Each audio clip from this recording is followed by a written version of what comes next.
शुक्ल पक्ष की नवमी तिथि, बैसाख महीना, पीला चंदन घिसकर पीपल के कोमल पत्ते पर पीला चंदन घिसकर, जो वो चंदन होता है, उस चंदन को घिसकर उस चंदन को उस पत्ते पर रख ले। और महाराज उस पत्ते को मध्याह्न के समय पर, जैसे जब सुबह के समय पर सारी पूजन हो जाए, अर्चना हो जाए, भगवान शिव के मंदिरों में जल समर्पित हो जाए, उसके बाद में जब बाबा एकदम आनंद में विराजे हों, तब जहां शिवलिंग रखा होता है,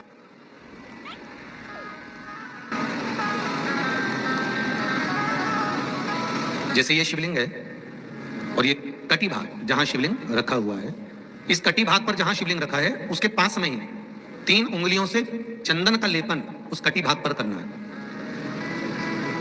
जो उंगलियां लगी रहेगी उसी को अशोक सुंदरी वाली जगह पर स्पर्श करना है, और अशोक सुंदरी वाली जगह पर स्पर्श कर कर कुछ देर तक चंदन लगे रहने देना है। उसके बाद में उस चंदन को वापस निकाल कर लेकर आना है, कटी भाग पर जो लगाया गया है उसको भी निकाल कर वापस लेकर आना है। फिर बाबा का स्नान नहीं कराना है, केवल चंदन लेकर आना है, उसी पीपल के पत्ते पर रखकर एक डिब्बी में उस चंदन को आप रख लीजिए।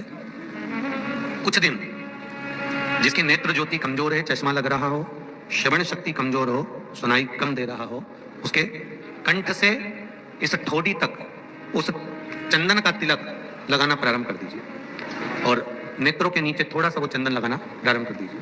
लगभग 20 से 22 दिन तक आप उसका प्रयोग करिए और एक रुद्राक्ष का जल शिव को समर्पित कर उस जल का आचमन करना प्रारंभ कर लीजिए। लगभग 22 दिन लगेंगे। धीरे धीरे फिर जाकर डॉक्टर को जांच करा लेना, नेत्र की ज्योति बढ़ना प्रारंभ हो गई।